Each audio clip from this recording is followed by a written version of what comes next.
This video will show you how to replace the upper intermediate steering shaft on a GMC Sierra 2500. Let's get into it. Okay friends, let's get started on our job. Before removing any parts to remove that upper intermediate steering shaft, we need to make sure we tie off the steering wheel so it can't turn on us while we're working on this shaft. For this, I'm just using a bungee cord around that steering wheel and I'm going down towards my brake pedal, essentially just preventing this from spinning while we continue on. Let's pause inside the passenger compartment. We're making our way into the engine compartment next.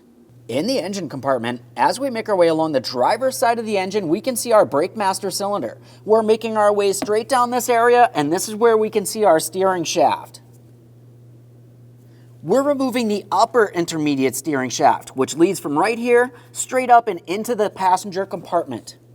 In the center of the upper shaft and the lower shaft, you're going to find that you have a 15mm mounting bolt and a nut. Let's go ahead and remove the pair so we can separate this area. We'll use some penetrant for good measure. We're turning this counterclockwise.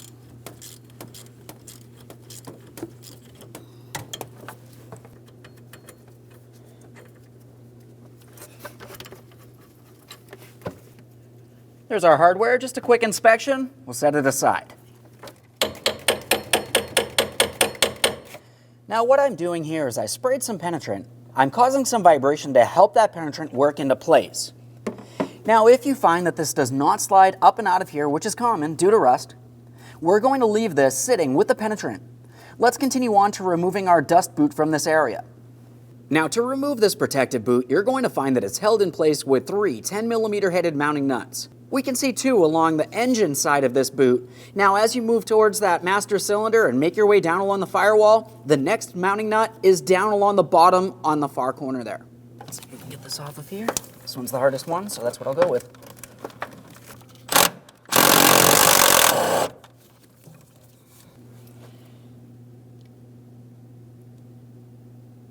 There's that one.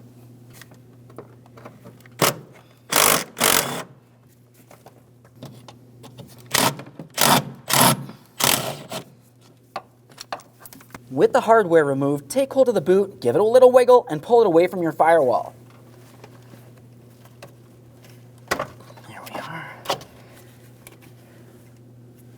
Now we can see where the shaft does go up inside of the passenger compartment. We're going to make our way underneath the driver's side dash next.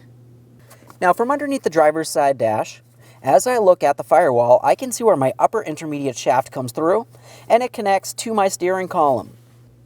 In this area, I have a 15mm mounting nut and a 13mm headed mounting bolt that I have to remove. I'm using a 13mm to hold my bolt head. Here. While I do that, I can loosen that 15mm mounting nut. We're going to remove the hardware here.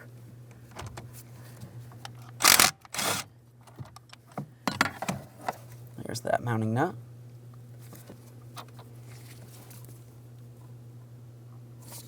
Now with that bolt out of there, let's just make a clear marking on our steering column and on our intermediate shaft, just so we know how everything needs to align during the installation process here. After making a clear marking, you can go ahead and take hold of that upper steering shaft and we're going to start pulling it out towards our firewall.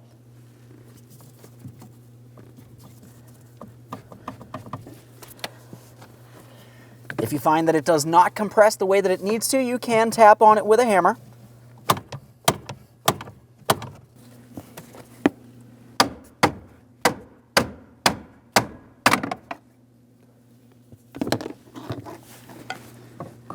Okay, so we have it separated from the steering column. This is exactly what we need to see.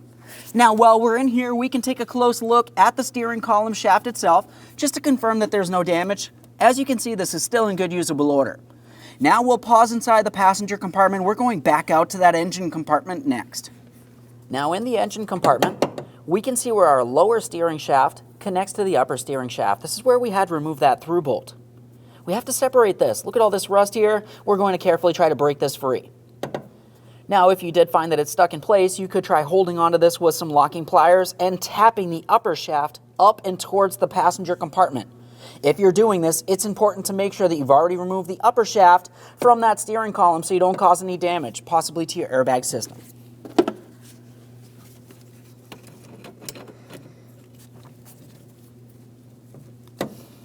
get this on here as tight as possible.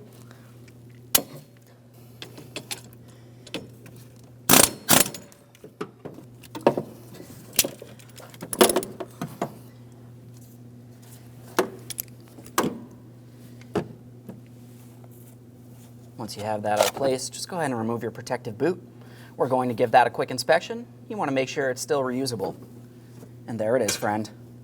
Now, we already inspected the steering column portion of this inside the passenger compartment. So prior to installation, of course, we need to clean and inspect the lower shaft as well. We have the port that the upper shaft should slide into. Just go ahead and clean that up as well as possible, removing any miscellaneous debris or rust.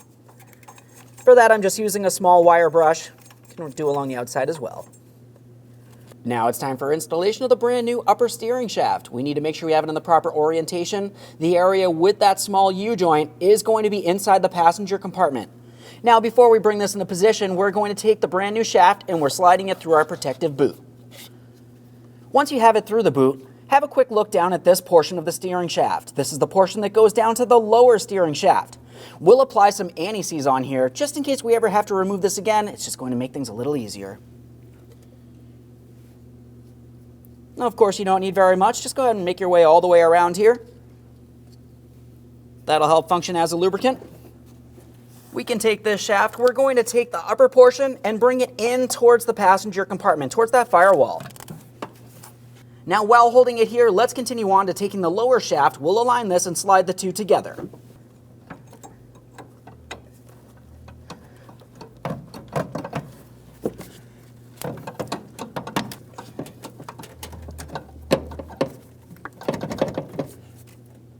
Now that we have that slid together, let's continue on with our mounting bolt.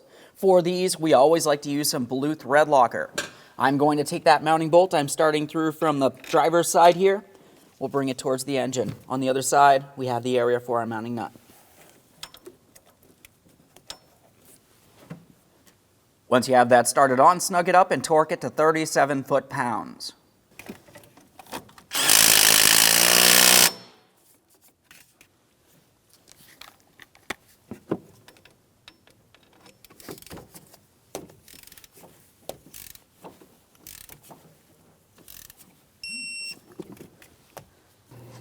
When we bring this boot over, it should be fairly simple to line it up with the mounting studs. Now I have my hardware. There we are, that one started on. Right in my socket there. It's a little easier this way.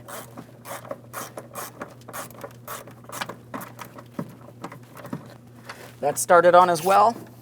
We'll start on the last one, and then of course we'll snug all of these up. Okay, that one's snug.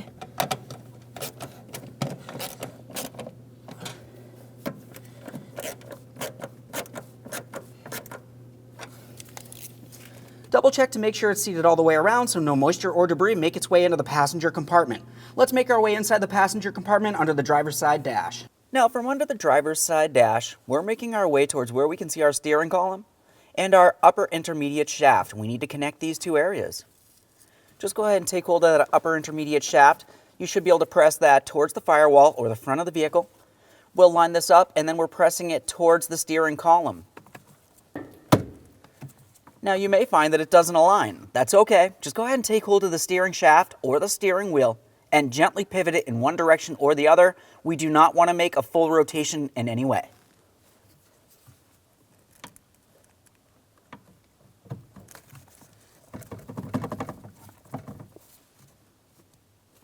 Now that I have the steering shaft slid into place, we're going to continue on with our mounting bolt. Once you have that started in, just go ahead and snug it up, and we're going to torque that to 46 foot-pounds.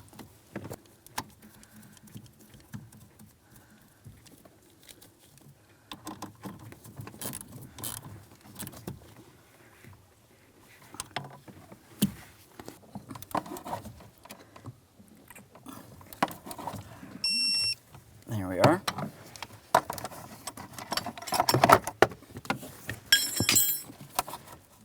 Double check to make sure that's secured in place properly. It should not move around in any way. With that secure, we can remove our strap from the steering wheel. Okay friend, we finished our installation. Now the next thing we want to do is take the vehicle for a road test. You want to confirm you do not feel any binding from your steering system. Aside from that, thanks for watching.